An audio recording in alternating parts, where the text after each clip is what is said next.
Today I break the rules. Not So Average Builder is brought to you by these great retailers. There'll be promo codes in the description below.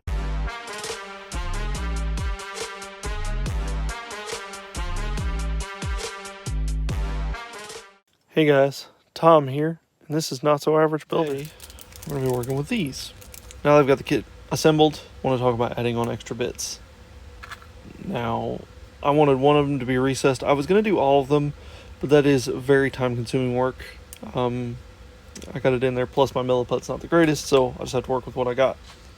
If you're going to recess cut these pieces in, you're going to need a couple of things, because these are resin. They are not plastic. Well, they are plastic, but just not the typical Bandai plastic you're working with. Your regular glues that you use, like your, to me, extra thin or the Mr. Cement S, are just not going to work.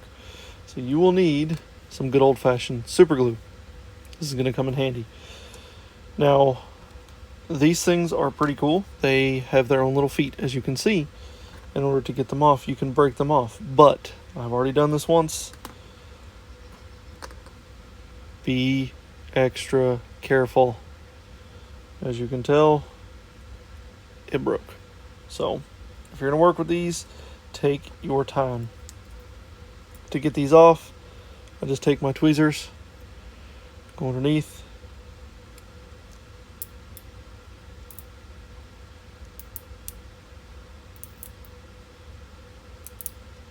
go ahead and break these edge ones off, and then kind of get underneath, and go gently.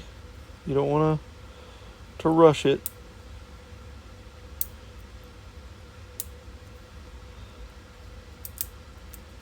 And they will come off. Of course, you have a little cleanup to do. That's not a big deal. Cleanup is also a breeze. Now, I will have to say, this is resin. So be extra cautious. Do this at your own risk. Resin creates a very nasty, volatile stuff that is not good for your lungs when sanded. So make sure that you are doing this in a well-ventilated area. If not, using a respirator. And for the love of all things, make sure. And now, like for instance, this is the backpack wing on the Stein. I want to place one of these right here. And I was going to put it recessed, but I kind of like the way it looks raised up. Kind of gives it some extra depth. So you'll measure what you need.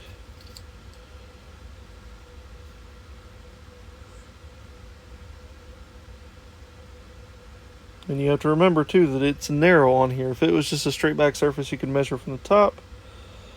But what we're going to do is measure from the bottom.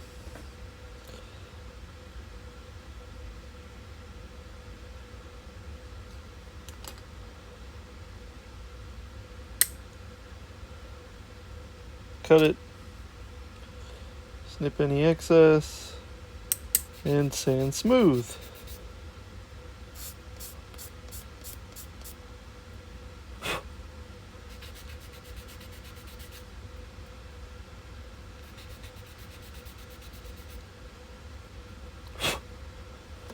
And voila. And you take this, place it wherever.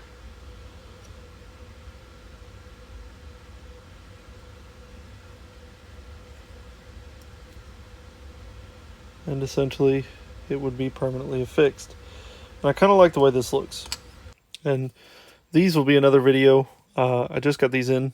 These so far are pretty epic sponges for sanding. As always, when working with super glue, this stuff is not needed, but boy will it help you a lot. So I'm going to use this time. If not, it's not a big a deal. Just use the same process, only you're going to hold it for a lot longer.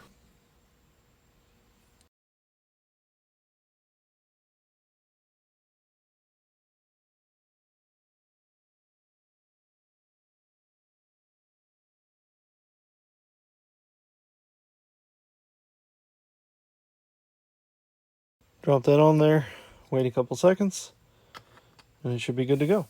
As you can tell, it may stick out like a sore thumb now, but once we get some paint on there, it'll look even better.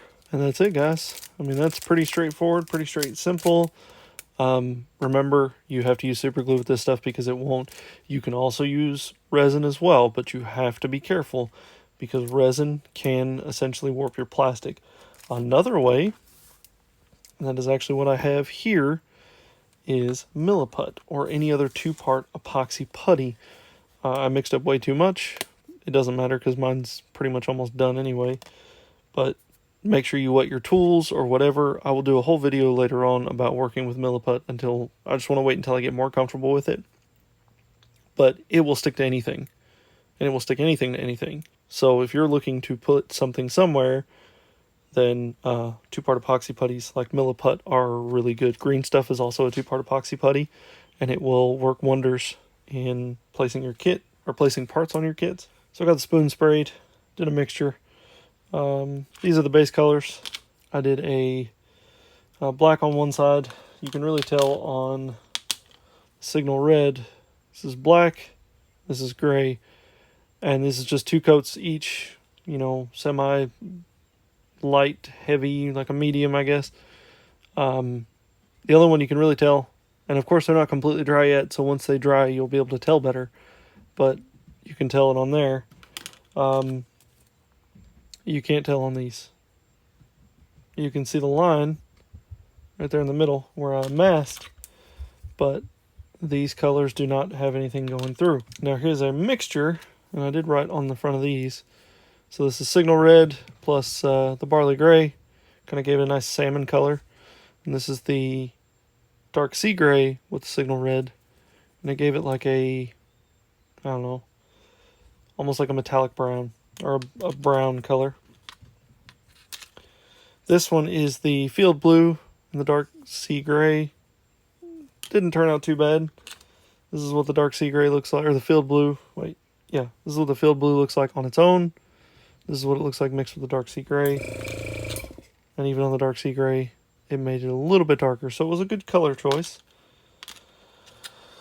This was another fail. So this is a mixture of the bright blue and the Signal Red, and it was supposed to make a purple, and all it made was like a purplish brown. I was kind of depressed with that one. This one was another good one. So these 3 right here were probably my favorites. This is bright blue and Barley Gray mixed together. It turned out to be like a very nice light blue. So that didn't do too bad. Now this is what I was kind of depressed about. So this is what I wanted to go for, but it did not work. So I wanted to try a panel fade. On each individual panel doing a fade. So I did the bottom layer of Field Blue, the darkest color I had. And then just did over the lightest color I had, which was the Barley Gray. And the fade all but disappeared. So, and these were just straight out of the bottle, as SMS, says you can do. And it just doesn't have as much coverage, or it has too much coverage, that I was not crazy about. So I went back to the drawing board, and I went with the same combination, but I thinned down the Barley Gray, and it still didn't fade. It's kind of a bummer. I really wanted this fade to work, and I will keep trying at it to get this fade to work. I really wanted this to work out, and you can kind of see it, and I'm hoping that once it dries completely, that the fade will come out, because I only did 1 thin coat. I did 2 coats over this to see. This is 1 thin, and you can kind of see, but I wanted that to be more dramatic. But that is why you play with spoons, because you can learn how to do these things. We learned that these colors can mix pretty well. That gives me plenty of options to work with. We also learned that you can inset panels. It is a lot of work, but you can do it. And we also learned how to apply these onto your kits. Again, it's all customizing, so you can literally place them anywhere and it won't hurt anything. So this makes part 2 of this build. I know it's kind of going slower than usual, but I want to show you the process that you can go through to find different color options. And even though you're limited to a certain range of colors, especially in this build-off, you've got the 5 colors that you're limited to. I've just shown you right here with just a little bit of ingenuity. I mean, you can make anything else. If you're not using an airbrush, then it makes it a little more difficult to mix colors. It is not not doable, but with an airbrush, it definitely makes things a lot simpler because you can add, subtract, change, whatever. So keep that in mind. If you are not using an airbrush, it is not a big deal. You can still stick with 5 colors and simply have fun with it, because that is the nature of this entire process, is for Geo and myself to show you just how simple it is.